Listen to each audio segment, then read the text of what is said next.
Perfecto, muy buenas tardes, 3:30 en punto de la tarde en México Centro. Aquí estamos para trabajar en un programa más del Centro de Sabiduría de Adultos. Hoy muy feliz como siempre porque gracias a Dios estamos con vida, estamos con salud, estamos rodeados de amigos, estamos rodeados de gente muy bonita que quiere participar y compartir con nosotros este programa. El Centro de Sabiduría de Adultos es un programa parte de la Fundación Marcelino Muñoz enfocado a desarrollar los temas de economía, educación, salud y ecología, buscando siempre compartir con los demás estos maravillosos proyectos. Saludar a nuestros queridos ponentes del día de hoy, a nuestros amigos presentes, darles la bienvenida y solicitar que para la apertura, la patadita de inicio nos dé nuestra directora general, la maestra Ana María Ramírez. Hola, ¿qué tal, Fer? Muy buenas tardes. Aquí en un rinconcito de Oaxaca, te cuento que estoy aquí atrás de mí, Frida Kahlo, una mujer que admiré mucho y que decía, ¿para qué quiero pies si tengo alas para volar? Y esa inspiración nos lleva a pensar precisamente de todo lo que podemos hacer con nuestras alas, con esas alas del conocimiento. Y hoy en verdad estoy muy contenta de ver a tus expositores, personas altamente destacadas, como es mi querida Marisa, que está en Venezuela, una mujer en verdad profesional, encantadora, siempre en pro de la educación, miembro de UNESCO, porque ella trabaja este grupo destacada profesional. Creo que nos haces el honor, María Isabel, y te agradecemos profundamente que estés aquí con nosotros, acompañándonos en este centro de sabiduría. De igual forma, una persona tan sensible, emprendedora, que a veces lo que podría ser trágico para ella fue una fortaleza, fundadora de la Fundación para Celíacos en Argentina, nuestra querida Silvia. Y por qué no decir también a los caballeros que se encuentran aquí presentes, en este caso Domingo, bueno, comentaba muy apurado desde Uruguay, y Martín desde Costa Rica, que espero que pronto nos podamos ver, destacados también profesionales que están iluminando este centro de sabiduría, a los cuales a nombre del presidente fundador Marcelino Muñoz les da el más profundo agradecimiento por regalarnos lo más valioso que existe, que es el tiempo. Pues estamos ansiosos por escucharles, porque nos compartan esos aportes tan determinantes para poder usar nuestras salas y lograr nuestro propósito más sublime de poder vivir en paz, libres, felices, exitosos y plenos. Sean todos ustedes bienvenidos. Gracias, Fer. Gracias, amiga. Muchas gracias a todos, bienvenidos. Saludos para Mauricio Gómez, director del Centro de Sabiduría, para Alicia de la Paz desde Tasco Guerrero, para Beatriz, creo que está en Argentina, si no me equivoco, y todos los que se encuentran en esta sala. Los que se encuentran en vivo, estamos transmitiendo en la página de Facebook de la Fundación Marcelino Muñoz. Ahí queda grabado el programa para que los que no puedan verlo, los que no puedan apreciarlo o quieran revisar ese material o la información que nos van a compartir, con mucho gusto ahí los pueden encontrar. Beatriz está en Chile, nos dice, qué bonito, gracias. En Chile estaremos en septiembre, así que por ahí podemos coordinar alguna cosa. Muy bien, y vamos a empezar. Y como siempre es mi estilo, yo suelo presentar a los ponentes, a los conferencistas, a los profesionales, pero lo hago no con el grado de estudios o no con los títulos, porque creo que más es la persona que lo que nosotros tenemos en los cartones, ¿verdad? Sí, es mucho trabajo, muchos estudios y eso no lo quito a nadie, pero prefiero decir y dar la bienvenida al primer ponente de hoy. Vamos a movernos un poquito en el orden, pero es por el tema de tiempo que nuestro compañero nos está solicitando y vamos a dar la muy cordial bienvenida a Domingo Borba desde Uruguay, un hombre especialista en la inteligencia artificial. Nos trae un tema muy bonito. Adelante, Domingo. Hola, ¿qué tal? Bienvenidos, bienvenidas. Para mí es un gusto, María Fernanda, que me hayas invitado. Es un placer poder estar con todos ustedes y, por qué no, también un saludo a los oyentes que van a escuchar esta charla en posterior, como bien mencionaban, en el canal de Facebook de la Fundación Marcelino Muñoz. La idea es poder tener alguna conversación. Vamos a trabajar por 20 minutitos. algunos conceptos, pero también muchas dudas, muchos cuestionamientos para que nos llevemos cosas para pensar. Creo que todas las conversaciones tienen que tener algo dentro de la zona de confort y algo afuera, para ir creciendo. En ese sentido, traje una pequeña presentación para conversar con ustedes. La idea es poder trabajar, como bien mencionaba María Fernanda, la inteligencia artificial, pero en esta ocasión con foco en la ecología. Y fíjense qué interesante, cuando conversábamos sobre la temática, mucha gente decía, bueno, pero Domingo, inteligencia artificial, ecología, ¿desde qué lugar lo podemos trabajar? Y creo que ahí viene algo que es fundamental. La inteligencia artificial es creada desde el ser humano, por lo cual el fin que le podamos dar va a depender de las intenciones que tengamos nosotros. Vamos a tocar de vuelta ese punto al final, pero dejo por allí para que ya vayan reflexionando. Entonces, ecología, conocemos hace mucho sobre ella, pero inteligencia artificial es un concepto que, si bien hace mucho tiempo está, después de noviembre con el chat GPT se democratizó y parece que todo el mundo habla de inteligencia artificial. ¿Pero qué es la inteligencia artificial? ¿Lo tenemos tan claro? Y por allí no me interesaba traerles una definición, sino que me interesa que pensemos brevemente cómo este concepto va a evolucionar y cómo va a ir cambiando en función del uso que le demos.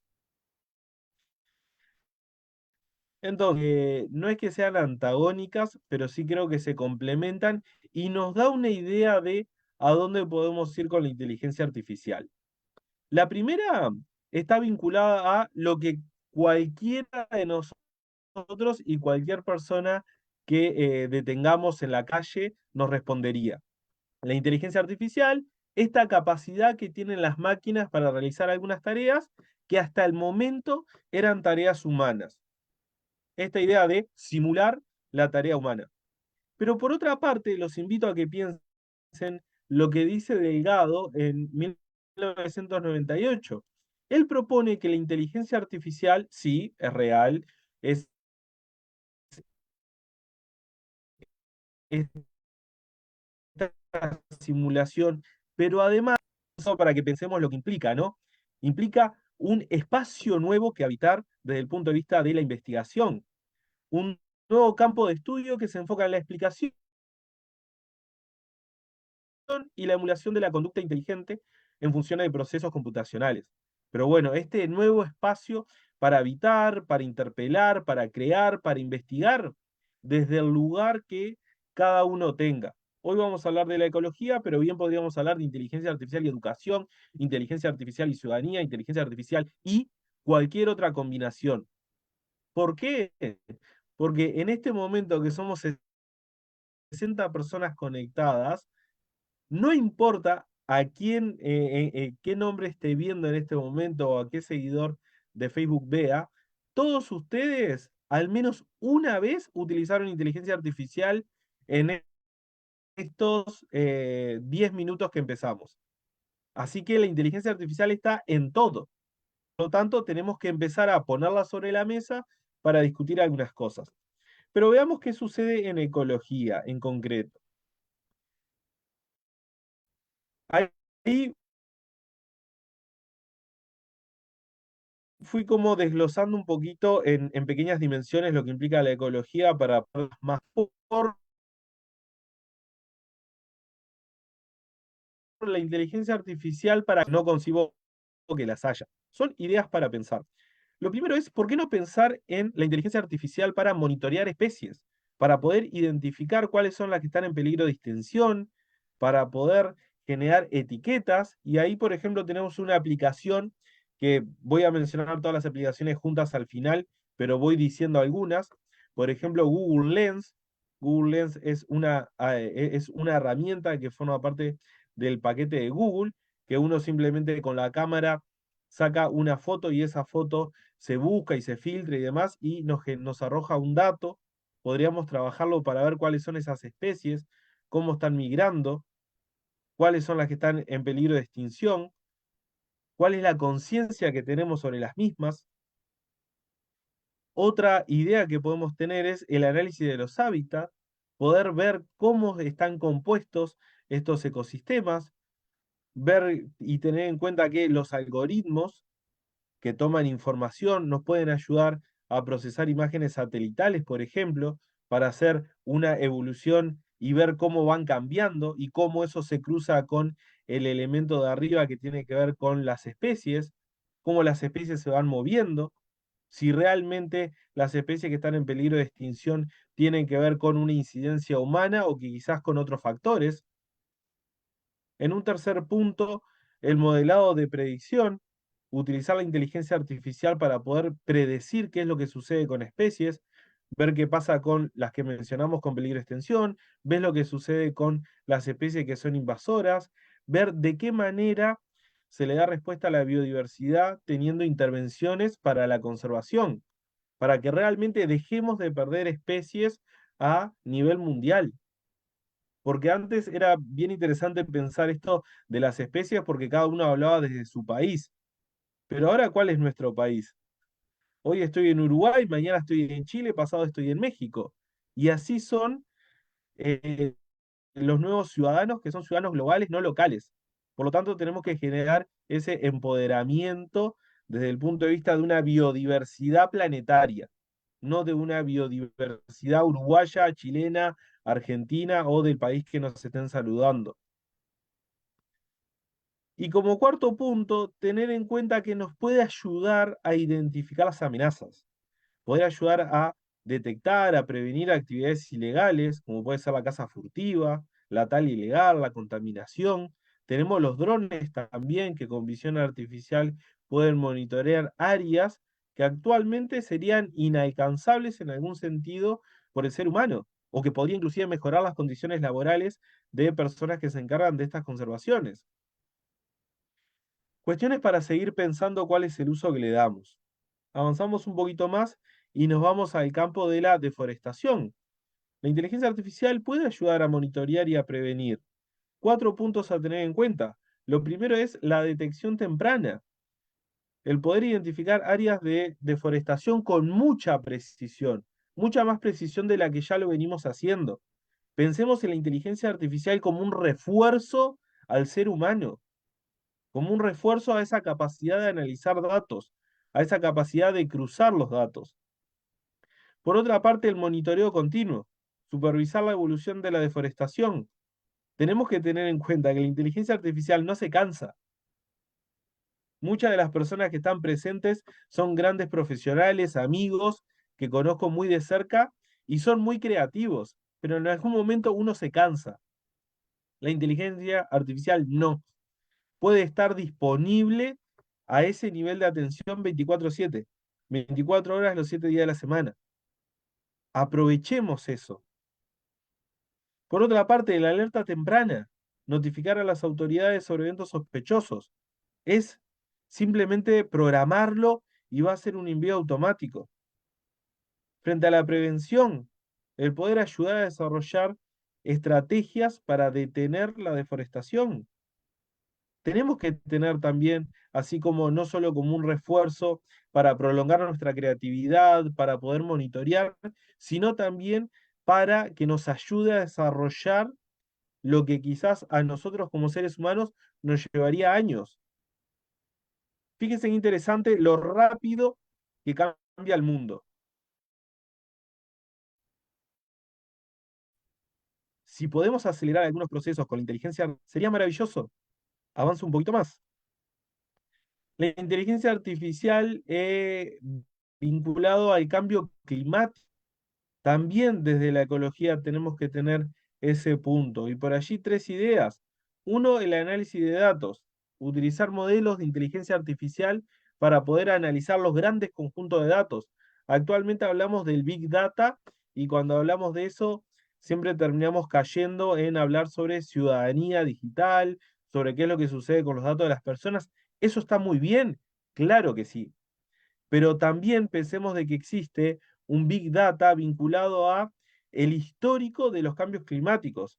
El poder identificar, que la inteligencia artificial identifique esos patrones, analice esas tendencias para poder apaliar algunas situaciones que estamos viviendo en cuanto al clima. Por otra parte, no solo empezar en ese análisis para verlo de distintos lugares, sino también para hacer predicciones que sean mucho más precisas, poder evaluar algunos eventos climáticos futuros, como puede ser las olas de calor, la sequía, las inundaciones. Acá en Uruguay venimos pasando por algunas olas de sequía impresionantes, pero bueno, gracias a la inteligencia artificial, entre otras cuestiones, hemos podido predecirlas y hemos podido, en algún sentido, estar preparados. No como quisiéramos, pero sí nos hemos acercado mucho. Nos ayuda la inteligencia artificial. En otra parte, estrategias de mitigación. Los datos de la inteligencia artificial pueden informar para estas estrategias para reducir las emisiones de gases, por ejemplo, vinculado al efecto invernadero, para poder adaptarse a los distintos impactos que genera el cambio climático, para poder estar alerta. Avancemos un poquito más. Bueno, si nos vamos a pensar un poquito en los recursos hídricos, fíjense que hablaba recién de sequía, cómo los administramos. Ahí, lo primero, monitoreo real. ¿Cuál es el estado de los ríos, de los embalses, de los acuíferos? El poder cruzar esta idea de los sensores que están relevando datos continuamente y juntarlo con la inteligencia artificial es relevo datos, analizo datos. Todo eso en cuestión de segundos. Fíjense con la velocidad que podemos monitorear lo que está pasando y atenderlo. La predicción de las sequías, que lo venía mencionando, optimizar el riego.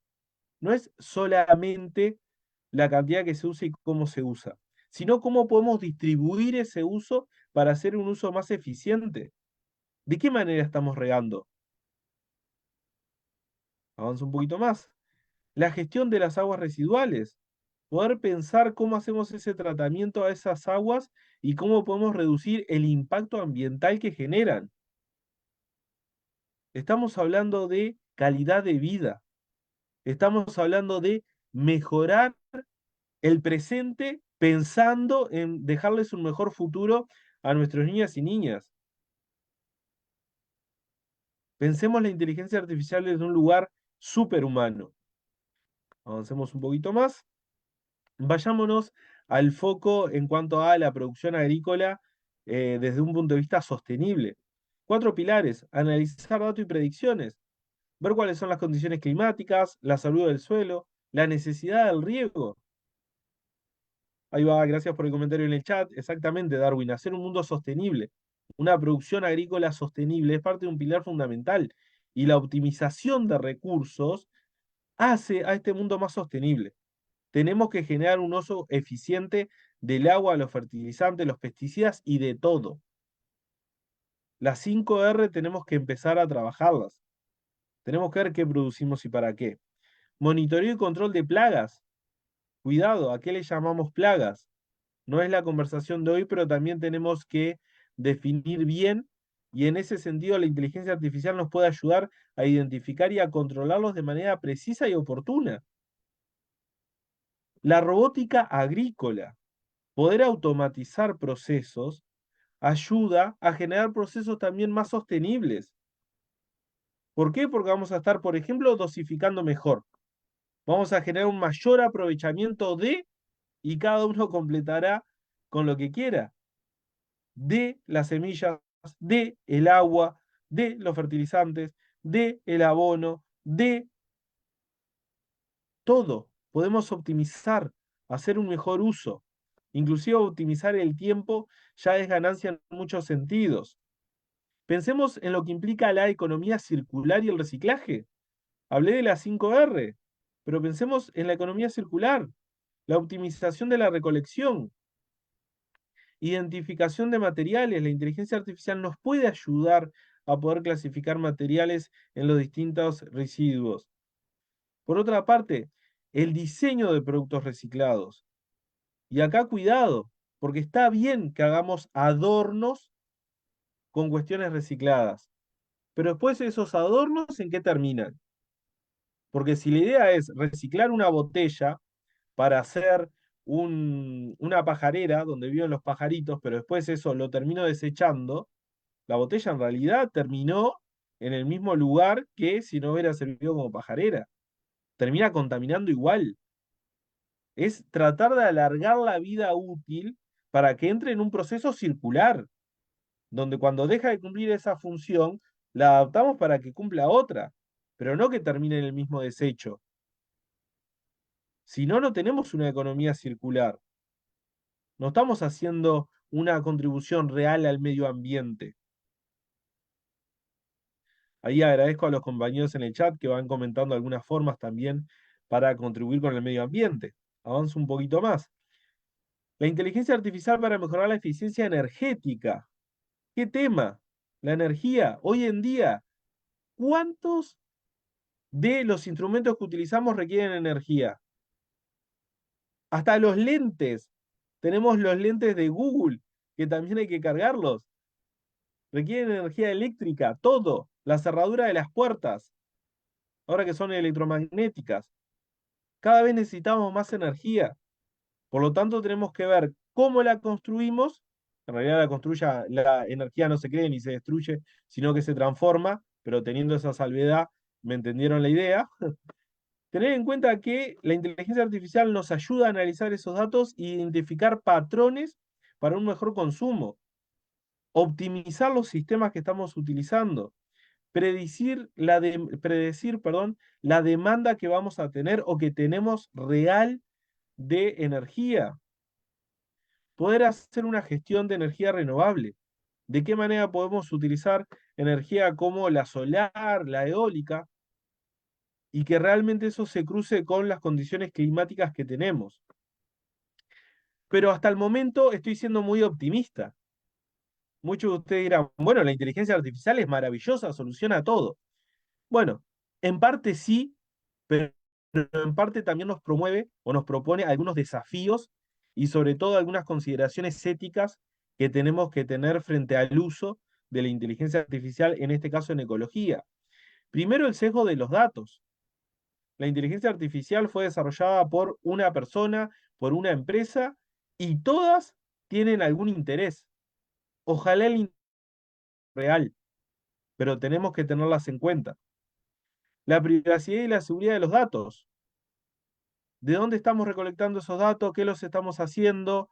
Si realmente estamos siendo transparentes con cómo los recolectamos y qué hacemos con esos datos, cómo los analizamos. Control y responsabilidad.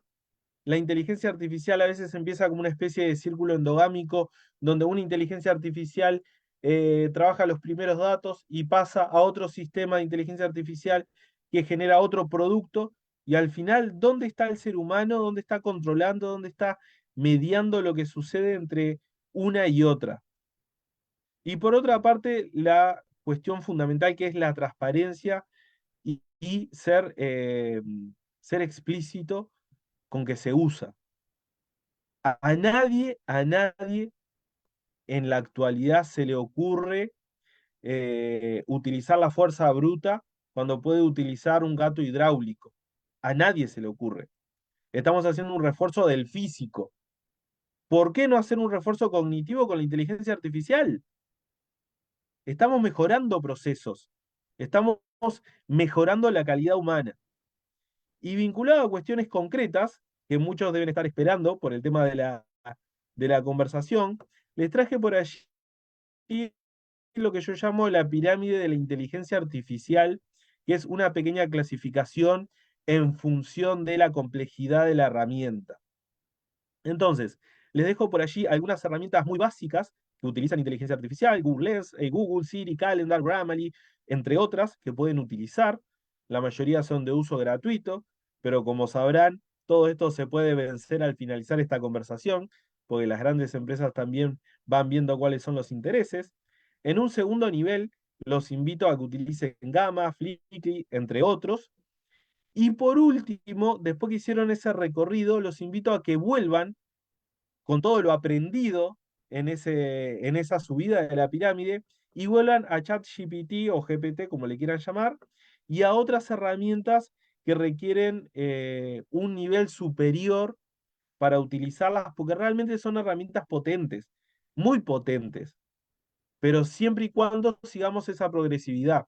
Si nos tiramos al agua de primera con el ChatGPT, quizás no tengamos los mejores resultados, porque hay el concepto de prompt de por medio, por ejemplo. Pero bueno, podemos irnos acercando a la inteligencia artificial. De mi parte, también cerrando para respetar los tiempos, les quería dejar una pequeña cita, digamos, una reflexión que es, imaginemos un mundo donde la inteligencia artificial trabaja codo a codo con nosotros para proteger la biodiversidad y combatir el cambio climático. Juntos podemos lograrlo. La inteligencia artificial la desarrollamos nosotros, desde distintos niveles. Cuando saco una foto, le estoy brindando datos a un servidor y a entrenar la inteligencia artificial y va a volver a nosotros. Veamos qué hacemos, de qué manera contribuimos y para qué usamos la inteligencia artificial. Recordemos que lo importante es el ser humano, las relaciones y cómo sostenemos este mundo para nosotros y para las generaciones venideras. De mi parte, muchas gracias y espero que algo de lo conversado les haya resultado útil. Un saludo muy grande desde Uruguay. Muchísimas gracias, Domingo, qué bonito, qué interesante el tema. Fíjate que yo me declaro analfabeta digital en el tema de la inteligencia artificial. Sé muy poco de esto, la he utilizado de muy poca manera, lo confieso, pero reconociendo las ideas que tú propones, hay muchas cosas que podemos hacer con inteligencia artificial en pro de la ecología, en pro de la economía, en pro de la salud, en pro del ser humano.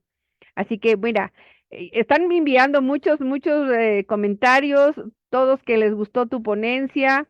Hay que saber usarlas como el prompt dice, podemos ahorrar energía, menos utilización de artefactos eléctricos en nuestra familia, biomasa solar, eólica, geotérmicas, fuentes alternativas. La IA se seguirá construyendo, mejorando y con ella podemos pensar en contribuir en nuestro planeta. Dice Elena, yo reciclo el agua, yo también. Acá en México tenemos problemas del agua y utilizamos el agua de la regadera para el baño, para el piso. Leí el otro día que había algo muy interesante. Cuando usted tenga agua, que ya no la vaya a usar, tírela en la calle, porque como la calle está caliente, ayuda a la evaporación del agua y eso genera que llueva. O sea, hay muchas cosas que nosotros podemos conocer y podemos aprender y con la inteligencia artificial creo que podemos hacer grandiosas cosas. Te agradezco muchísimo, Domingo. Este tema es para largo. Yo creo que te vamos a invitar a otros programas para que nos ayudes y compartas con suficiente tiempo todo este espacio, porque es algo que llama la atención, es algo que está en boga, decía un compañero en el chat, es algo que está de moda y es algo que tenemos que aprender y conocer. Muchísimas gracias. Muchas Mira, es gracias y con todo fundamental gusto. utilizar la inteligencia artificial, así como hay ventajas, también hay desventajas. Interesante información. Esperando el correspondiente link y genial el tema. Felicitaciones, maestros. Saludos desde Quito, Ecuador. Bueno, no voy a terminar de leer el chat. Muchas gracias, Domingo. Agradecemos muchísimo tu tiempo, que sabemos, como el de todos, el tiempo vale oro. Y el compartir con nosotros este espacio ha sido de mucho apoyo. Muy amable. Muchas gracias. Bueno, y dicen que primero las damas, pero ya rompimos ese esquema, ¿verdad? Y ahora vamos a pasar con el otro caballero que también está un poquito apurado. Las damas tenemos un poco más de paciencia y nos vamos a esperar porque nos vamos a llevar una sorpresa con ellas. Así que a todos los que están en sala, mucha paciencia, por favor. Y quiero comentarles que la próxima semana estaré en el hermoso Costa Rica. No tengo el gusto de conocer ese país, pero vamos a estar en un evento muy bonito. Y por casualidades del destino nos conectamos con Martín. Martín es amigo de un amigo mío de una universidad del Ecuador y él es quien me hizo el favor de compartir su contacto. Así que sin más, bienvenido Martín Parada desde Costa Rica. Sí, muy buenas tardes. En realidad agradecerte el espacio que me han cedido para compartir con las personas académicas que has invitado a este foro. En realidad no soy educador, bueno, sí soy educador, pues soy profesor en la Escuela de Economía de mi universidad, en la Universidad Nacional. Es una universidad relativamente pequeña, somos la segunda universidad del país con 20.000 estudiantes aproximadamente. Tenemos 750 eh, investigadores y profesores. ¿Y eso es pequeño, Y- amigo? No me quiero imaginar la grande, ¿verdad? No, no, en realidad Costa Rica es muy pequeño, ¿no? Es como medimos 51.000 kilómetros cuadrados y tenemos 5 millones de habitantes. En realidad es una economía muy pequeña y bueno, ya tendrán oportunidad de conocerla y muy agradecido de estar compartiendo con ustedes. Soy economista de formación y bueno, actualmente soy el vicerrector de extensión de la Universidad Nacional. Ahora les explico tal vez qué es eso, pero no todas las universidades tienen acción social o lo que le llamamos extensión universitaria.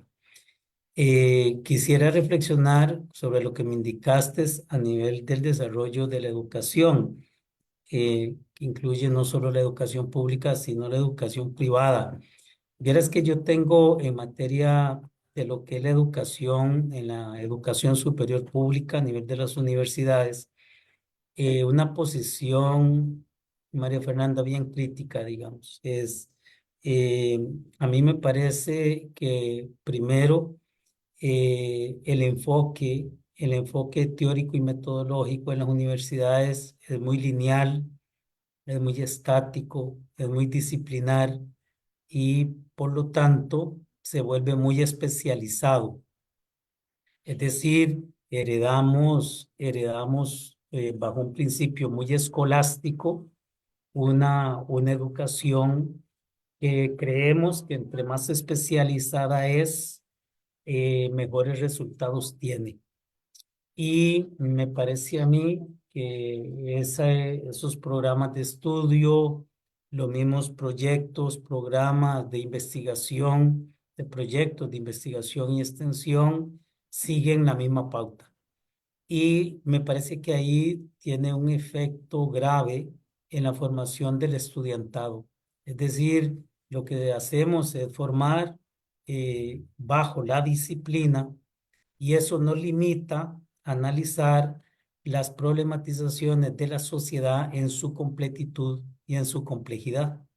Pongo un ejemplo. Yo soy economista. El economista resuelve los problemas económicos de acuerdo a cómo entendió él su disciplina y su ciencia. Pero si tomas un químico, un físico o un biólogo, probablemente lo que tenga de horizonte para plantear soluciones a los distintos problemas es lo que yo le llamo un rango muy acotado, en un intervalo muy acotado. Y eso hace que la solución a las problematizaciones profundas de las sociedades nuestras no llegue o llegue lenta. Entonces tenemos profundidad en los problemas del desempleo, en los problemas de la pobreza y la pobreza extrema, la corrupción y la inseguridad, por citar solo algunos. Y a nivel global tenemos problemas mucho más complejos como el cambio climático, etcétera. Entonces, yo creo que la formación a la generación del sistema educativo tiene que pasar por integrar un enfoque más interdisciplinario, más multidisciplinario y transdisciplinario. Y hago más énfasis en el transdisciplinario por el tiempo que tenemos, en el sentido de que la universidad tiene que reconocer, o nosotros en las universidades, tenemos que reconocer el conocimiento de la sociedad. Es decir, aquel conocimiento que no es generado en la universidad por su cuerpo académico. Ujú. Es el conocimiento de los agricultores y las agricultoras de nuestros países, es el conocimiento de los apicultores o apicultoras que producen miel, por ejemplo. Es reconocer el conocimiento y métodos de trabajo de los pescadores artesanales de nuestros países. Entonces, si ves toda esa gama, el integrar ese conocimiento es lo que le da una fundamentación mucho más completa al conocimiento que se genera en la universidad bajo las disciplinas mismas, la del biólogo, la del agrónomo, la del ingeniero, la del físico.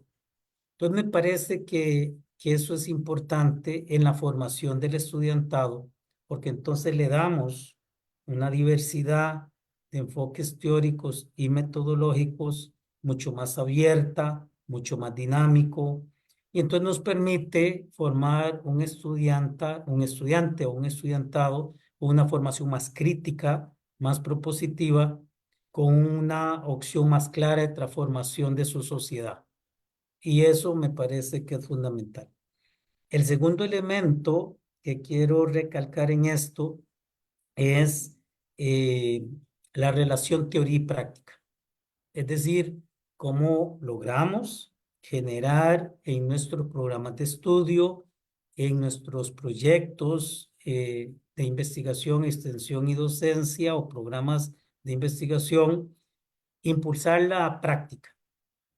Pero nosotros, dentro de este modelo que tenemos de nuevo un modelo muy acotado. Es decir, ¿a qué le llamamos relación teoría-práctica nosotros los profesores en las aulas?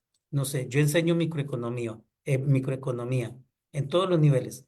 Ustedes seguramente algunos deben enseñar investigación o estadística o otra materia. Pero entonces, si usted enseña estadística, usted dice que está dando un curso, teoría y práctica, teoría y práctica, pero ¿de dónde saca la práctica usted? Bueno, la saca de un libro donde hay 60, 80 ejercicios y es de la práctica del estudiante en 30 o 40 minutos en el aula o en su casa. Pues la práctica no es esa, es decir, la práctica en la estructura analítica del estudiantado pasa por lo que nosotros le llamamos normalmente, o hay que llamarle, lo que pasa en la calle, es decir, lo que trasciende en la realidad. Entonces, mucha gente le dice, mire, ¿a dónde aprendió eso? Ah, lo aprendí en la calle. Vulgarmente lo decimos así, pero desde el punto de vista epistemológico, en la relación teoría y práctica, es donde cerramos el círculo de generación del conocimiento, de los nuevos conceptos y los nuevos métodos. Entonces, desde ese punto de vista, creería yo que es muy necesario introducir fuertemente en los pesos curriculares de nuestros programas de estudio la práctica. Es decir, cómo enseñamos los conceptos teóricos y metodológicos, pero llevamos al estudiantado a que aprenda en la realidad, a que aprenda de agronomía con los agricultores, a que aprenda de física con la gente que está construyendo, ¿no? Equipamiento, tecnología en la práctica, pero también en la biología, también en la psicología. Entonces, ahí hay dos elementos fundamentales. Lo tercero es cómo lograr que desde el punto de vista de la formación del estudiantado, impulsemos la articulación con los sectores, con la sociedad misma, con el vínculo con la sociedad. Y eso pasa por reconocer la forma de abordar las problematizaciones de los sectores sociales, de los sectores productivos, del sector cultural y del desarrollo artístico en nuestros países y en nuestras sociedades.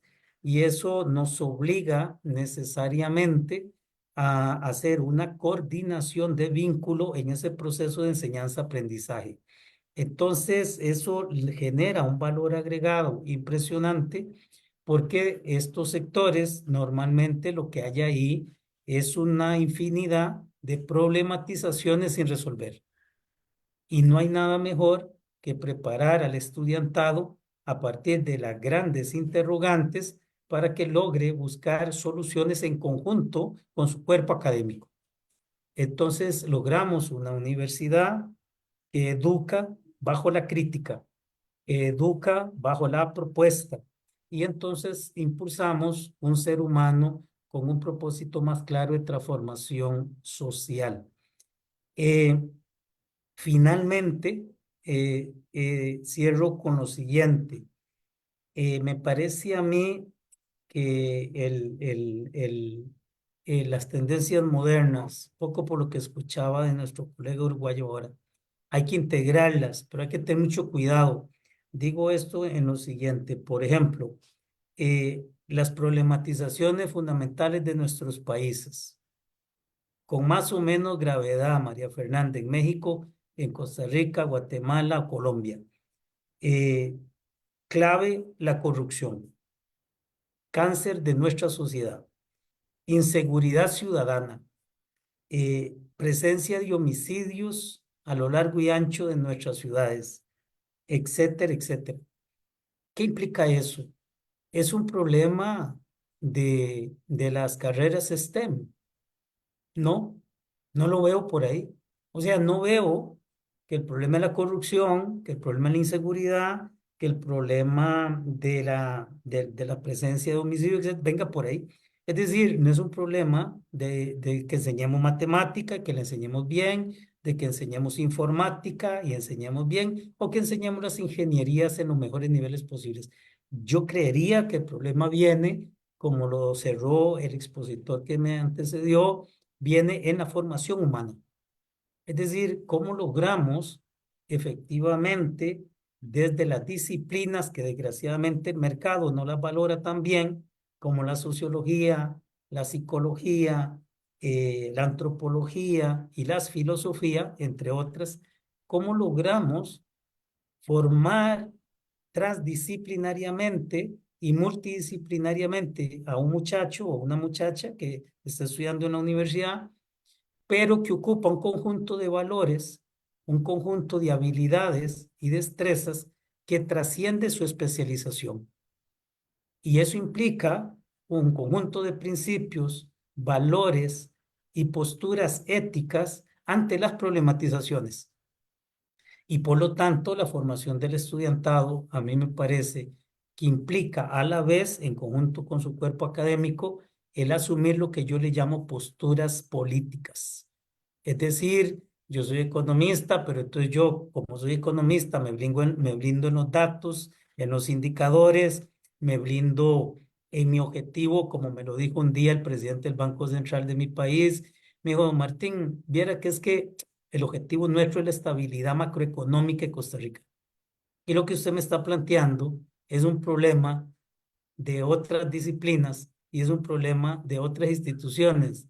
Y le dije, presidente, estoy muy desilusionado de que usted piense que el problema de la sociedad costarricense es un problema de control de los precios, de la inflación, del control de la tasa de interés y del control del tipo de cambio.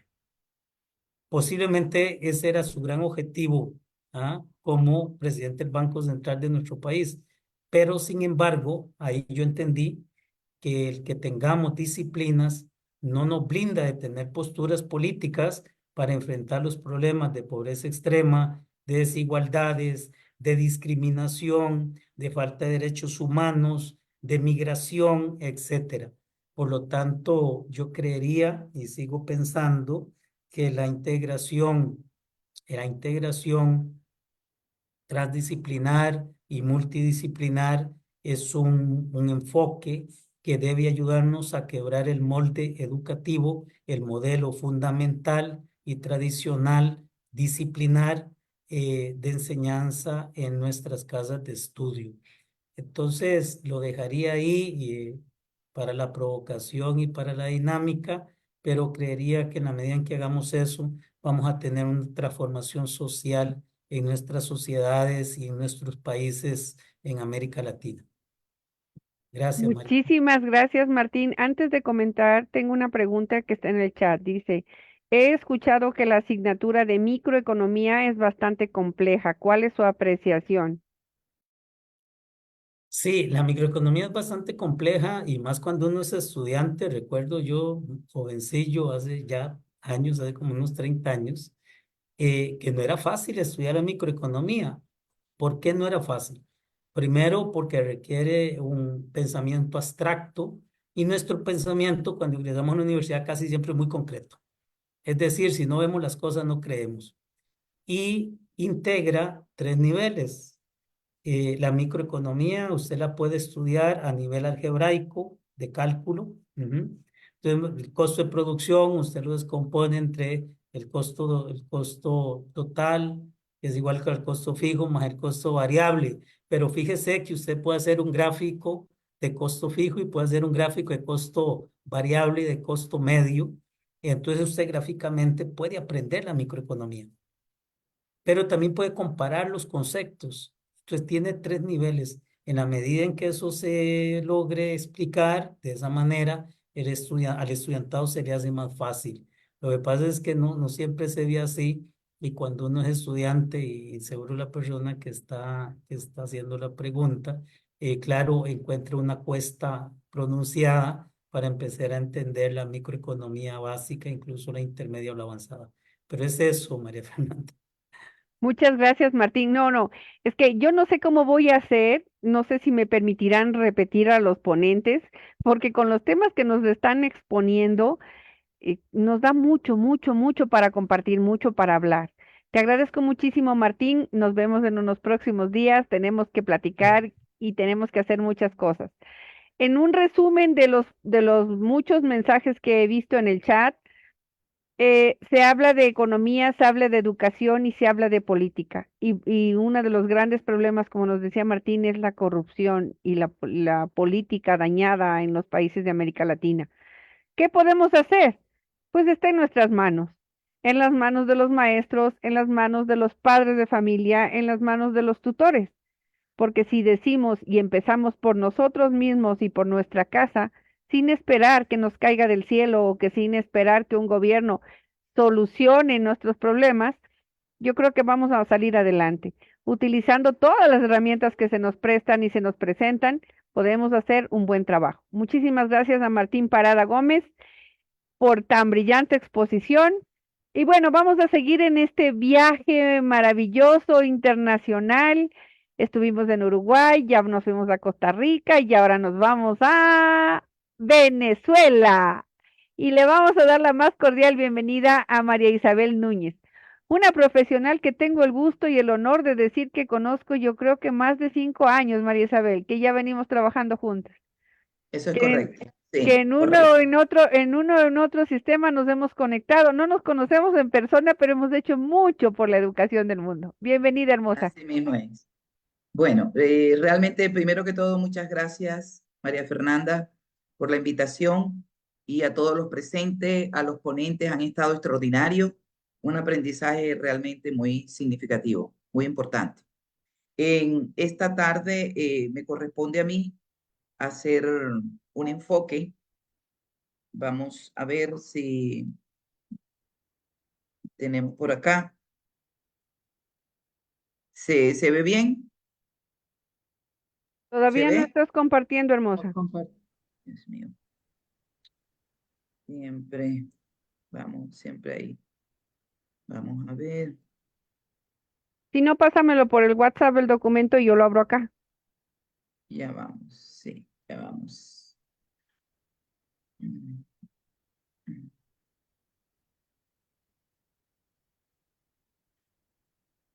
Ahora sí, Ya está. ahora sí. Perfecto. Tenemos por acá algo muy importante. Primero, felicitar a Educando para una Vida de Calidad en el Mundo, quienes están formando y forjando líderes de impacto mundial. Ese centro de sabiduría mundial de adultos que se han venido preocupando por hacer estos eventos, estas actividades de crecimiento y de desarrollo personal. En este día me corresponde pues hacer un diálogo de empoderamiento económico de las mujeres. Cuando nosotros hablamos de empoderamiento económico, tenemos que estar muy claros que el empoderamiento es un proceso personal de trabajo donde se interrelacionan muchos elementos en un contexto social, pero más aún el económico. Pero cuando vamos nosotros a hablar del económico, lo tenemos que ver desde dos perspectivas, desde la perspectiva económica y desde la perspectiva de el desarrollo personal integral de la mujer. En lo económico, porque sí tenemos que tener una serie de conocimientos, una serie de investigaciones, una serie de asesores para que de una u otra manera pues nos vayan consolidando en todo lo que nosotros como mujeres podemos desarrollar. Porque no es el hecho de tener ideas, ser creativo, tener imaginación. Tenemos que tener la asesoría indicada para que nosotros podamos construir económicamente nuestros proyectos. Pero más de eso, nos tenemos que ir a ese desarrollo del ser humano. Las mujeres de por sí ya somos empoderadas. Las mujeres de por sí ya tenemos ese empoderamiento. Lo que tenemos es que contextualizarnos en esos autos de crecimiento.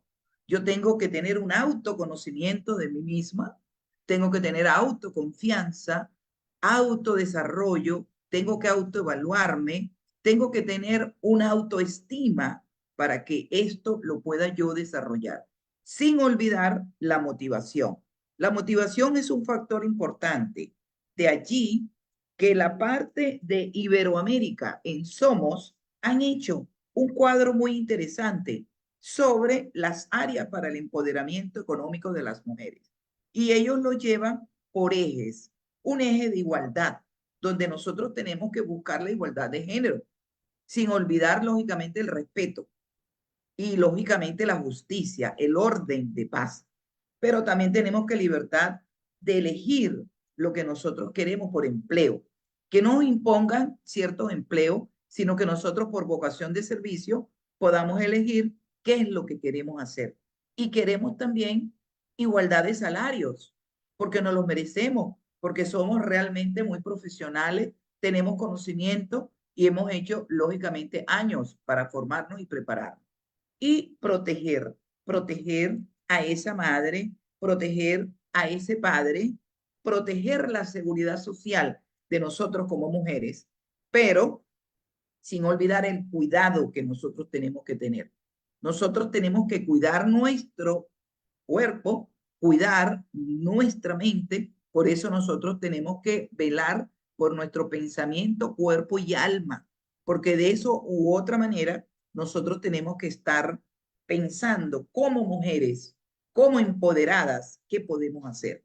La ONU y lógicamente el Pacto Mundial de las Naciones Unidas, ellos han realizado una serie de principios para las mujeres empoderadas en la parte económica y ellos dicen que de una u otra manera en sus investigaciones, el respeto a los derechos humanos, velar por la salud, no podemos luchar, no podemos emprender, no podemos construir, producir, erradicar pobreza si lógicamente nosotros no cuidamos nuestra salud, la seguridad, el bienestar y promover la educación, como lo decía el profesional economista Martín. Tenemos que promover una educación con las disciplinas, con la interdisciplinaridad, una educación que me permita a mí como mujer visibilizar el contexto social para ver qué puedo yo emprender en una ciudad, en el campo, puedo trabajar la industria, puedo trabajar la agropecuaria, la ganadería o simplemente construir ideas de un empleo informal, tener ventas de ropa, zapatos o ir más allá, ir a la industria. Entonces, todo esto nos lleva a un desarrollo profesional. Este desarrollo profesional nos lleva también a la mejora calidad de vida. Si yo como mujer empoderada pienso en lo que yo debo desarrollar y emprender, me va a mejorar mi calidad de vida. Y voy a trabajar por el desarrollo sostenible de lo que tiene planteado la Agenda 2030 y que nosotros podemos ir trabajando para romper brechas que nos impidan tener sociedades lógicamente estables, justas, y no olvidar trabajar los derechos humanos. Muy bien, pero el empoderamiento económico de las mujeres nos lleva también a tener una visión estratégica. No solamente tenemos que hablar de las mujeres empoderadas económicamente, tenemos que construir una mujer que tenga de liderazgo, que hable del neuroliderazgo, que hable lógicamente de la neuroproducción. Nuestro cerebro lo tenemos que poner allí en uso y que hoy día, cuando se está hablando en el boom de la inteligencia artificial, que tenemos el boom, que tenemos la neurociencia, nosotros también como mujeres empoderadas tenemos que empezar a trabajar el neuroliderazgo. Tenemos que pensar que podemos diseñar, que podemos crear, transformar, participar, generar empleo, que podemos generar, lógicamente, ideas creativas, ideas de rentabilidad, donde los hogares, la familia pueda tener una vida más cálida, más sana, más próspera. Y eso es parte de lo que de una u otra manera, pues se quiere ir trabajando. No es sencillo hoy día trabajar, lógicamente, la importancia del empoderamiento. Y he venido haciendo algunas investigaciones universitarias y que lógicamente parte fundamental del empoderamiento y que sea el empoderamiento general, ya sea para cualquier género, nosotros tenemos que estar hablando del autoconocimiento. Y tenemos que tener claro los propósitos, las metas. No, yo tengo una idea, pero ¿cuál es tu idea? Vamos entonces a tener la asesoría. Vamos a buscar la gente que sí puede, lógicamente, dirigirnos en un contexto de conocimientos claros. Entonces tengo que tener metas definidas como empoderada que soy, pero cuidar en todo momento mi autoestima, mi automotivación. No podemos tener pensamientos negativos. Tenemos que buscar actividades que eliminen esos pensamientos negativos, ya sea con actividades de resiliencia, con actividades de mindfulness, con actividades de meditación, con actividades de yoga, pero nosotros tenemos que tener un pensamiento sano, un pensamiento exitoso, un pensamiento pleno, seguro, que me va a conducir al éxito como empoderada que yo soy. Y aún más, esa confianza, los riesgos nos dan quizás la toma de decisión, quizás pueden ser retos, desafíos que puedo perder o ganar, pero si no lo intentas, jamás vas a saber de qué eres capaz de lograr. Entonces, ¿hay una flexibilidad mental? Por supuesto que sí.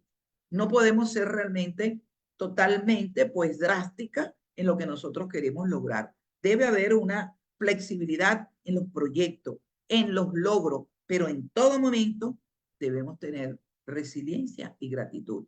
No hay algo más grande y más gratificante en la vida cuando los seres humanos podemos agradecer a la vida, gracias por todo lo que tenemos, por todo lo que logramos. Y que hay un punto y es un aspecto fundamental, que es el trabajo en unidad o el trabajo en equipo, ya tomando en consideración los talentos que nosotros tenemos a nuestro alrededor. Es el momento en esta época de delastrar de nuestra estructura humana el odio, la intriga, la vanidad, el egoísmo. Es el momento de trabajar todos unidos bajo un solo norte, que es empoderarnos de una gran riqueza, pero la riqueza humana. Porque con la riqueza humana tú vas a lograr, lógicamente, la prosperidad económica en todos los sectores. Esto sí es cierto, pero también tenemos que romper barreras. Y esas barreras que tenemos que romper es el miedo a emprender, el miedo a producir, el miedo a invertir. Tenemos que tener metas definidas, pero si no tienes las metas definidas, se incrementa el miedo y se incrementa la negación y, lógicamente, la poca confianza. Entonces, compañeros, colegas, profesionales, todos, si nosotros queremos ser personas empoderadas, mujeres, hombres, adolescentes, porque ya tenemos el momento de que no puedo hablar solamente de la mujer, pues tengo que hablar de la integralidad, donde todos los seres humanos de por sí tenemos que descubrirnos de qué somos capaces de lograr y de descubrir nuestro talento ocultos que están allí, que requieren una revisión, una introspección para ver de qué somos posibles de lograr. Los valores, el valor de la creencia, el valor de qué, de la respetabilidad, del compromiso. No va a haber jamás un empoderamiento de cualquier índole si nosotros llegamos a tener pensamientos graves, pensando y diciendo en todo momento, mira, soy una fracasada, no soy capaz de hacerlo, no soy lo suficientemente buena.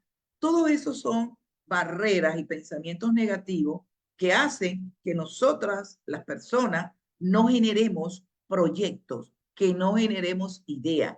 Tenemos que avanzar con firmeza, tenemos que creer en nosotros para poder ser personas exitosas, felices, plenas, agradecidas.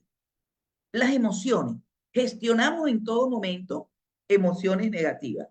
Tristeza, estoy triste porque no tengo ningún proyecto, no sé qué voy a emprender, tengo rabia porque el proyecto me salió mal, tengo envidia porque a otras personas sí le va bien, el proyecto fue exitoso, le aprobaron el proyecto, pero el proyecto mío no me lo aprobaron. No, señores, profesionales todos, tenemos que tener la actitud positiva de que nosotros vamos a tener un empoderamiento, pero un empoderamiento claro, estable, seguro, un empoderamiento positivo, pero con una actitud de alegría, de felicidad. Los caminos allí se van a abrir desde una forma diferente. Si tú te quieres, los demás te van a querer. Y es importante conocer que las personas empoderadas contamos con esta característica. Y qué hermoso es cuando decimos y encontramos personas empoderadas que dicen, mira, yo soy muy bien observadora, yo soy muy empática, yo tengo control de todos los problemas que se me van presentando, voy dándole solución a las cosas. Mira, yo puedo discernir con respeto, yo puedo ser perceptiva, yo soy reflexiva de las cosas. Entonces, fíjense lo grandioso y lo bellísimo que es cuando una persona es empoderada y que puede decir y contar con todos estos valores, con todos estos aspectos dentro de su formación. Entonces, sin darnos cuenta, pero con un paso bastante firme, nos estamos conduciendo a que lo más importante de una persona empoderada es sentirse feliz y exitosa. No va a haber jamás una persona empoderada si no tiene una buena estructura humana.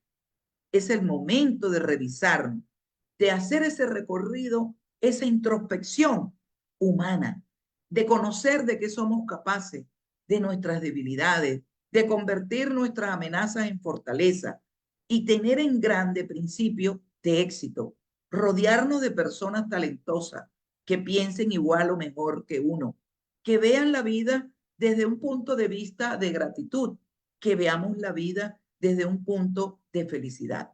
No tenemos por qué tener tantos conflictos en nuestros pensamientos que nos hacen lógicamente decaer y de estar en todo momento en una derrota permanente. Pensemos, transformemos y lógicamente va a haber una gran producción de estas personas con un empoderamiento económico.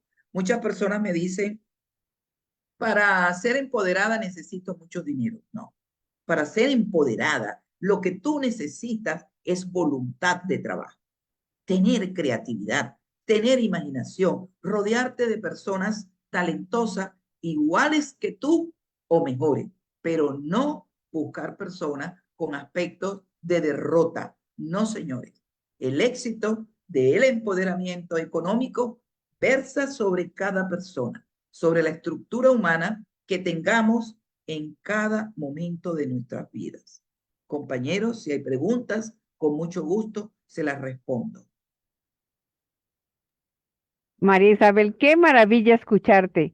Y mientras te escuchaba, recordaba a unas frases que hay en la cápsula motivacional final del diplomado docente tutor. Y nosotros las repetimos cuando estamos trabajando con ese proyecto y las tres primeras frases dicen, creo en mí, creo en mi inteligencia y creo en mi capacidad. Y cuando yo les pido a las personas que repitan conmigo esto, les digo, háganlo con una actitud de verdad positiva. Hay un profesional del desarrollo personal que tiene una fórmula que dice, V es igual a, abres paréntesis, H más A, no, H más C, cierras paréntesis por una A grandota. Y dice, entonces me dicen, ¿y qué significa eso? Pues fácil. B es vida. Es igual a la suma de las habilidades más del conocimiento, pero multiplicados por una gran y positiva actitud. Solamente Eso es así podemos hacer las cosas. Tenemos que exacto. creer en nosotros mismos, en nuestras capacidades, en nuestras voluntades, en nuestro conocimiento. Y me permite, María Fernanda, que lo que tú crees, tú lo creas. En lo que tú crees, tú lo creas. Si tú no crees, no vas a crear nunca. Y que la voluntad del hombre es servir, pero no para lucrarse. Por eso yo siempre manejo una amiga mía que se llama Marta y hay que llevarla en todo momento en nuestra cápsula, en nuestro maletín, en nuestros pensamientos. Marta. La Marta es esa mujer que está allí, que no debe haber miedo, que debe haber ese amor, que no debe haber rabia, que no debe haber tristeza, sino alegría. Entonces, en todo momento tenemos que conducirnos con una actitud positiva, asertiva, y vas a ver que vas a ser empoderada en todo lo que tú hagas. Así que bueno, mil gracias. Empoderadas y empoderados. Porque Empoderada y puede ser que empoderada. estemos, bueno, ahorita estamos hablando del empoderamiento económico de la mujer, pero todos somos iguales. Todo, yo lo dije, aquí Y el todos hombre lo tenemos ya. necesita también. Hay veces que el hombre dice, no, está centrado en que va a ir al trabajo, va a ir a la oficina y va a hacer exactamente lo mismo, cae en una rutina y no cree en su capacidad y no cree que puede hacer muchas más cosas. Entonces, Sí, es para todos. fíjate que antes se hablaba mucho que los derechos, el recurso humano, ya estamos lógicamente conduciéndonos pues a ese talento, porque ese recurso no, puede ser material, puede ser humano, puede ser, pero ahora es el talento. Todos debemos unirnos como un gran equipo de trabajo y ser todos talentosos y aprender de todos y trabajar con todos. Bueno, María Fernanda, desde Venezuela, mi gran cariño para ti, para la organización, para todos los presentes. Y bueno, aquí estamos, con gran cariño Muchas, para todos. muchas gracias, Muchísimas gracias. preciosa. Muchas gracias. Dice una compañera, en mí produce que debo cuidar mi cuerpo alimentándolo con comida sana, activarme, ejercitarme cada día para cuidar mi imagen, mi salud mental y física. Es que es eso. Si tú crees en ti, si tú te amas a ti mismo y tú crees en ti mismo, lo demás es lo de menos. Todo sale bien. Siembras y cosechas. Así Siembras mismo. bien, cosechas bien. Si no, pues no, definitivamente. Muchísimas gracias, María Isabel. Te alcanzo un abrazo muy grande hasta Gracias. Venezuela. Esperemos que esta maravilla de la tecnología nos dé la oportunidad de que en un momento nos veamos en persona, Así cara a será, en el cara y nombre de Dios. darnos un gran abrazo como tiene que ser. Gracias. Gracias. Muchas gracias, hermosa. Bueno, y vamos a cerrar con broche de oro este programa, no porque la última sea la menos importante, sino porque tenemos una especie de orden. Y vamos a invitar a participar en esta sala a nuestra compañera de la Fundación Marcelino Muñoz, Silvia Moreno, desde Argentina. Una guerrera, una mujer que ha sabido salir adelante, se ha empoderado económicamente, se ha empoderado socialmente, se ha empoderado físicamente y aquí la tenemos. Ella nos va a hablar de salud. Bienvenida, Silvia. Buenos días, buenas noches, buenas tardes. Acá en Argentina estamos en las 19:38, así que los saludo como buenas tardes. A mí me toca el tema sobre la salud en la alimentación para una buena calidad de vida. Yo no sé, Fer, si tenés el PowerPoint.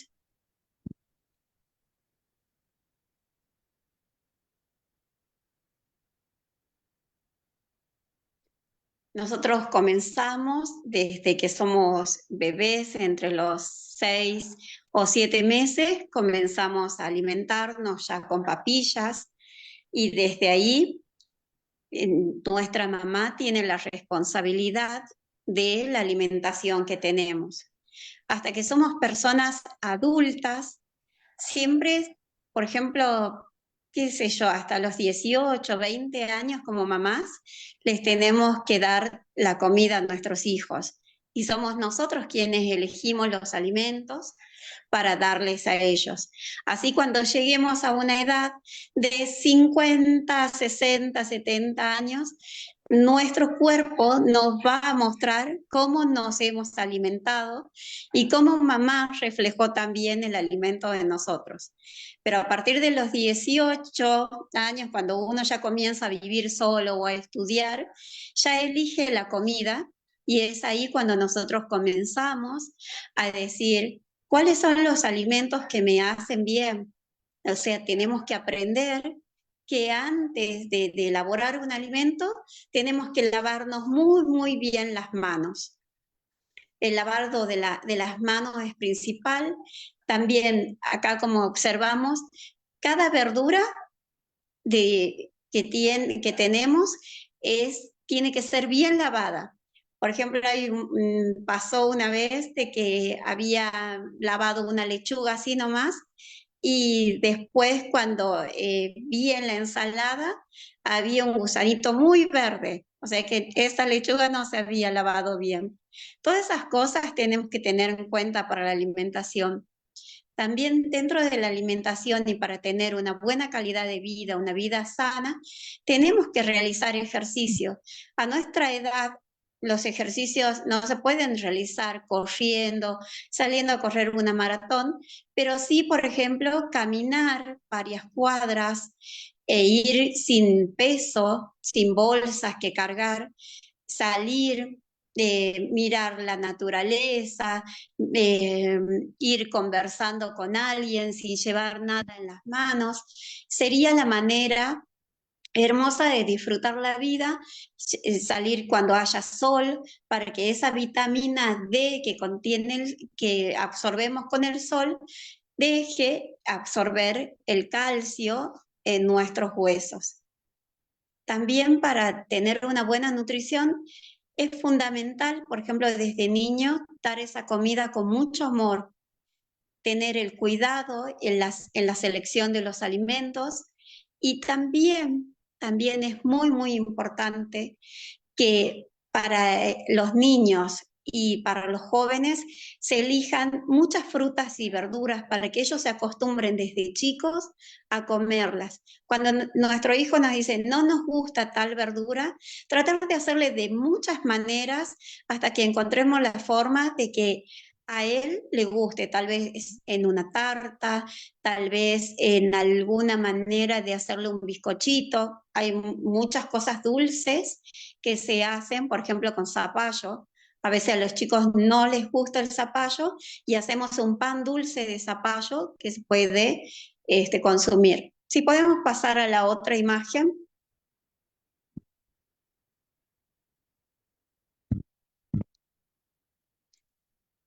En la alimentación también, en este tema yo había tocado los adultos, pero nosotros sabemos de que la nutrición comienza ahí, desde los 6, 7 meses. Salir a dar esos paseos largos para absorber las vitaminas, controlar nuestro peso también. En las farmacias acá en Argentina, la mayoría de las farmacias tienen balanzas, entonces uno va a la farmacia y aprovecha para pesarse y saber cómo vamos cuánto vamos pesando, si vamos aumentando de peso o bajando de peso. Elegir siempre en vez de azúcar, por ejemplo, elegir la miel. Yo no sé si se está viendo mi imagen, pero por ejemplo acá en la Argentina nosotros tenemos una ley de rotulación que comenzó hace poquito y en eso, por ejemplo, nos indica si estamos comiendo algunas galletas, nos dice que si tiene exceso de azúcar, si tiene exceso de grasa, exceso de sodio, que puede contener edulcorantes, colorantes. Entonces nos va avisando la misma parte nutricional que estamos eligiendo. Ya cuando nosotros levantamos una gaseosa, sabemos que tiene exceso de azúcar. Entonces nosotros ya somos conscientes de que estamos consumiendo mucho azúcar en esa gaseosa. Entonces deberíamos Sí, elegir sí se ve tu cuál. imagen, Silvia, sí se ve tu imagen y acá en México sucede igual. Ya los alimentos, o sobre todo las chatarras y los refrescos, ya marcan la cantidad de sal y de azúcar y de grasas que debe tener, que tiene cada producto. Bien. bueno, eso para nosotros es nuevito, así que nosotros las empresas ahora es como que te sorprendes de que vas a levantar un yogur y te dice exceso de azúcar, cuando nosotros creíamos que darle un yogur a nuestro hijo era algo muy saludable. Entonces volvemos a lo que hacían nuestras abuelas, a las frutas, a las carnes y a las verduras, a lo cocinado en casa y no tanto a lo que se compra, que no sabemos cuándo lo elaboraron, cuánto tiempo está dentro de esa heladera o el freezer y nosotros vamos, compramos y no sabemos el tiempo que lleva estacionado ese alimento. Sí sabemos cuando lo elaboramos nosotros en casa.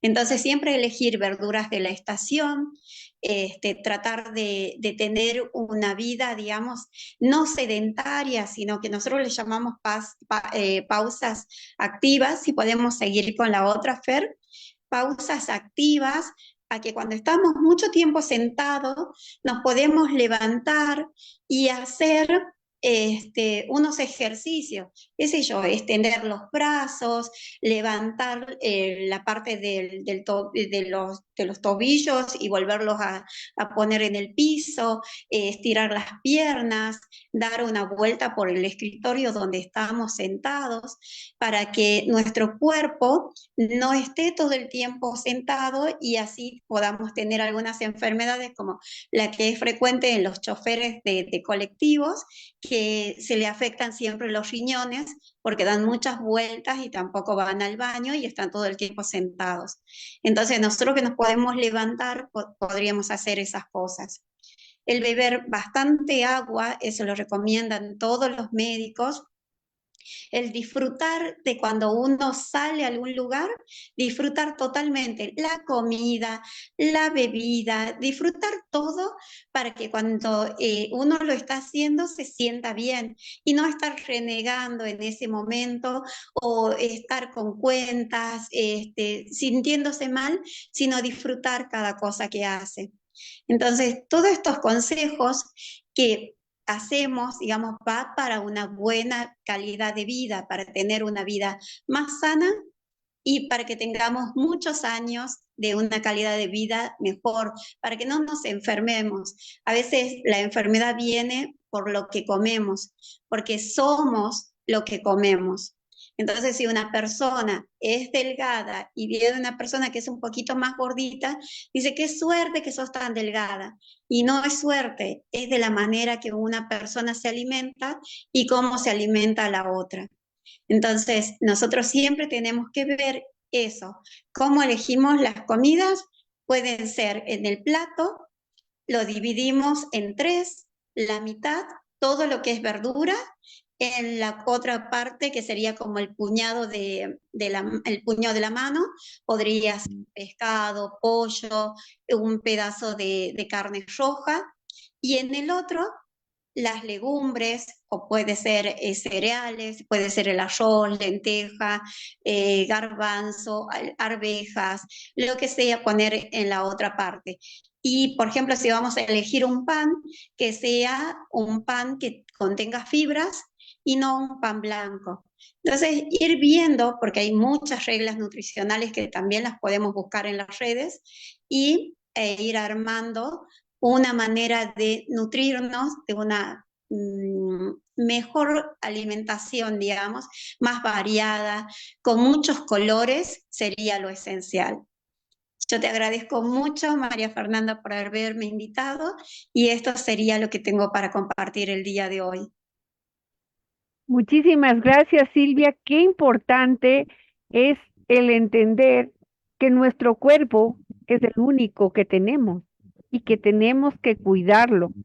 Y cuidarlo no solo significa hacer ejercicio, no solo significa mantenerse en forma, no solo significa vestirse bien, también significa alimentarse bien. A mí me preocupa y hay lugares en donde la gente no consume, por ejemplo, una ensalada. Tú les dices de ensalada y dicen, no, el pasto es para los borreguitos. Dices, ¿cómo? No es posible. Pero hay gente que sí no consume ensalada. Hay gente que se dedica a comer mucho más carne, mucho más proteína o muchos más carbohidratos y las verduras no. Es muy difícil, es muy complicado. En mi bello país, en Ecuador, bueno, sí tenemos la costumbre de comer ensaladas y yo sí en la casa de ustedes acá en México todo el tiempo, por lo menos una poquita, pero hay ensalada y bastante fruta.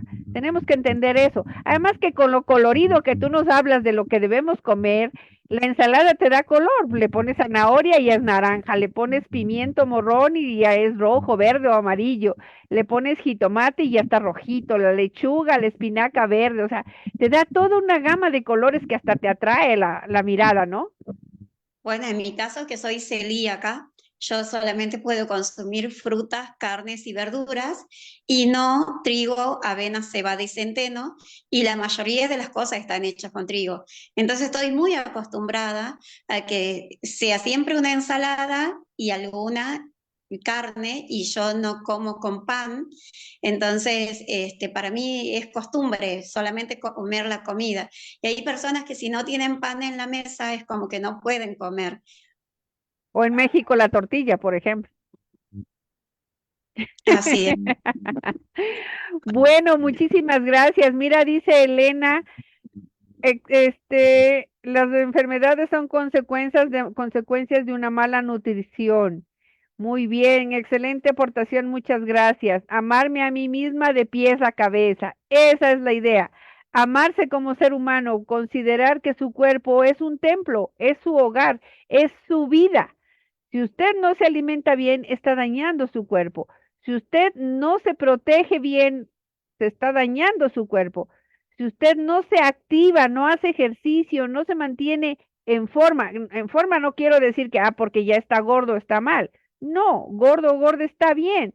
Esa es su contextura, esa es su complexión. Lo importante es estar bien y sentirse bien. No porque me vean mal o no porque me digan mal, sino porque yo me quiero ver bien, yo misma, y yo me quiero sentir bien. Eso es amarse a sí mismo, eso es cuidar de sí mismo. Y si usted lo hace con usted, su familia, su pareja va a decir, mira, si ella se cuida, yo también lo hago. Y si los dos lo hacemos, los niños también lo van a hacer.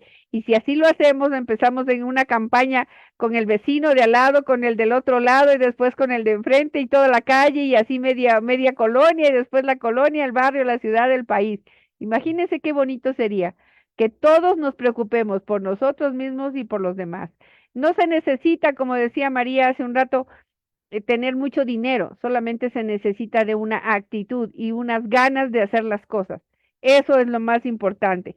Fíjese que me he pasado leyendo los mensajes, tanto aquí en el Zoom como en el Facebook. Saludos, por cierto, a mi querida y hermosa Jacqueline Piñeiro, que está en Ecuador, en Quito, que nos está siguiendo en Facebook, a Perú con Iberoamérica, que felicita el programa, a Cruz Escobar, que muchas gracias por compartir estos consejos sobre nutrición, y todas las personas que de una u otra forma nos han seguido aquí en el Zoom y nos seguirán en el Facebook, verán este programa en la repetición y recibirán estos aportes como un beneficio importante para cada uno de ustedes.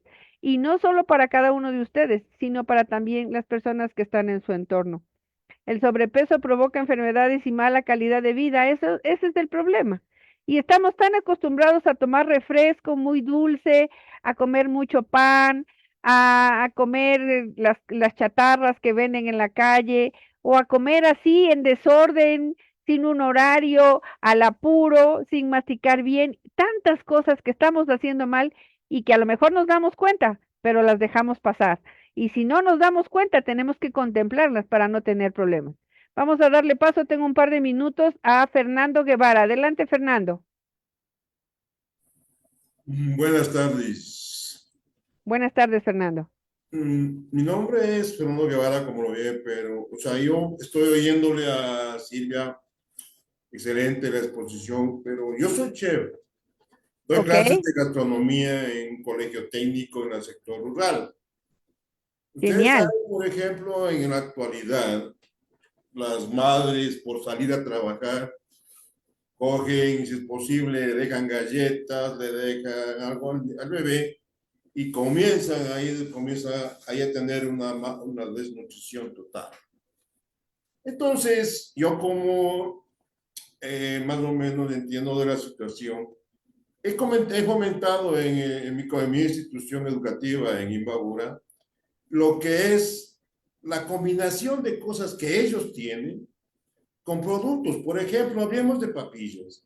Si nosotros hacemos la papilla de manzana, que le gusta, comienza a gustar a los muchachos, metámosle un poco de ralladura de zanahoria, ralladura de... Porque los niños, lo más difícil de todo es hacer comer a los niños verduras.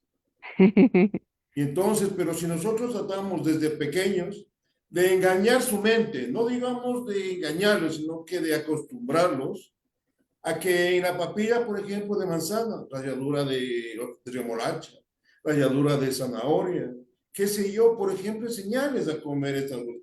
Lo que pasa es que nosotros como cogemos facilismo, y si es posible, yo he visto en el sector rural, por salir a trabajar las mamacitas, cogen una Coca-Cola, si es posible, y le pone chupón y le dan como teta. Entonces, eso, por ejemplo, erradicar eso es muy difícil, pero simplemente nosotros poniendo de parte, por ejemplo, yo muy preocupado de eso, en el sector rural, yo, por ejemplo, en las fiestas han dejado de servir chicha por dar la Coca-Cola. Entonces yo digo, no, aquí la gente va a morirse con diabetes a la larga, ¿no es cierto? Porque sinceramente bastante Coca-Cola, y yo soy enemigo. Entonces digo, ¿por qué no volver a fomentar la cosa? Combinar las cosas que tenemos en la casa. Las coladas, por ejemplo, antes nos daban nuestras madres, coladas de machica, coladas de todo, o sea, pero claro que no podemos poner mucho azúcar por evitarnos esto, no podemos hacer las glucosas, todo esto en el pan, por ejemplo, que viene, a veces nos daban un pan y con eso nos pasábamos día entero, porque nuestros padres salían a trabajar. Pero eso a veces, esos malos hábitos repercute a la edad. Yo, por ejemplo, digo, va a cumplir 60 años, y he tenido un poco propenso a engordar un poquito, pero es porque tuve un accidente y no pude salir a hacer un poco de ejercicio, entonces por eso estoy retomando mi vida y por eso que ahora viendo estos programas que ustedes están dando, me encanta, sinceramente es una oportunidad para que nosotros, como dijo alguien, por ejemplo, María, aprendémonos a querernos, aprendemos a valorar, porque si nosotros no nos queremos, nadie, absolutamente nadie va a estar a decir, coma esto, sírvase esto. Por más que nos pongan los manjares del mundo, pero si nosotros no tenemos razón de lo que vamos a consumir, difícil vamos a cambiar la forma de vida. Muchas gracias, Muchas compañero. gracias, Fernando. Un abrazo hasta la provincia de Imbabura, en mi bello Ecuador. Qué bueno tenerte aquí, qué bueno escuchar esta aportación. Cada 15 días estamos haciendo el programa del Centro de Sabiduría de Adultos y es importante compartir con ustedes estos temas.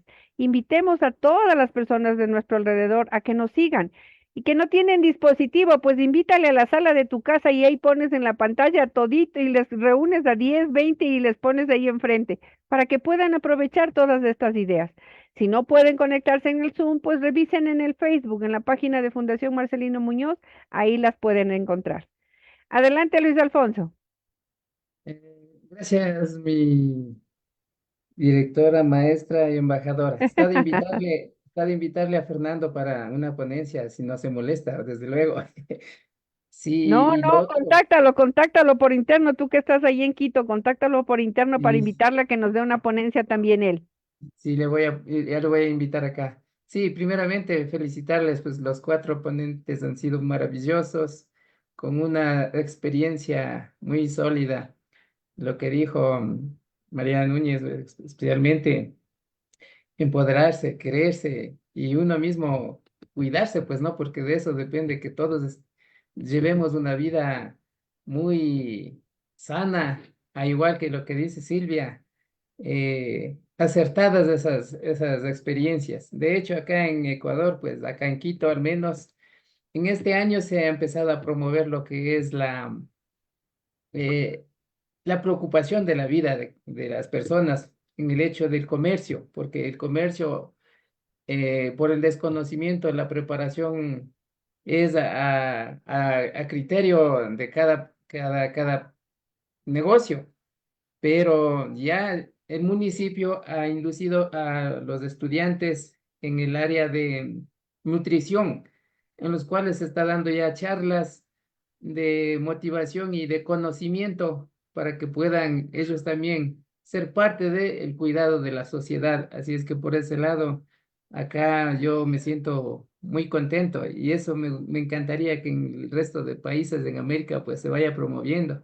Y qué mejor con conocimiento acá, nuestra compañera Silvia y nuestra compañera María, que también conocen del tema. Sería bonito que esto se vaya promoviendo y difundiendo en más programas. Así es que eso de mi parte, un poquito, no quiero quitarles mucho el tiempo, así es que agradecerles desde Quito, Ecuador, un abrazo a todos, muy linda ponencia. Y a Muchas, Fernando, pues a ver si es que me deja su contacto, de hecho le voy a poner mi contacto aquí en el chat. Muchas gracias. sí, por favor, pongámonos de acuerdo, Fernando, para invitarte a que tú nos compartas, así como Silvia, de los conocimientos que tienes como chef, como nutricionista y que en el trabajo que estamos haciendo. De eso se trata estos programas. No es que porque soy el doctor fulanito voy a enseñarles, no, es de compartir lo poquito que nosotros conocemos con nuestra gran experiencia que tenemos de vida y hacerles llegar a todos los que se conectan con nosotros. Esa es la idea de este trabajo.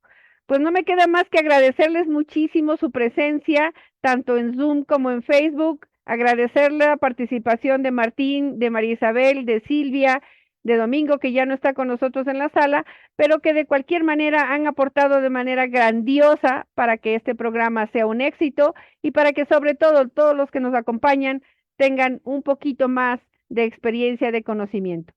Les deseamos un gran y feliz sábado para los padres de familia, para los papitos, aunque no sean papitos biológicos, pero que son papitos porque los criaron, porque los apoyaron. El día de mañana en muchos de los países, incluido mi bello Ecuador, es el Día del Padre. Se les manda un abrazo muy grande. Y recuerden que no tenemos que festejar un día del año, tenemos que festejar todos los días porque todos los días los tenemos a nuestro lado, porque todos los días compartimos, tenemos vida, tenemos salud, gracias a Dios, y tenemos la oportunidad de dar un abrazo y decir, te quiero mucho. Asimismo, desen un abrazo a ustedes propios y digan, te quiero mucho a ti misma. Muchas gracias a todos, un gran abrazo, nos vemos en 15 días.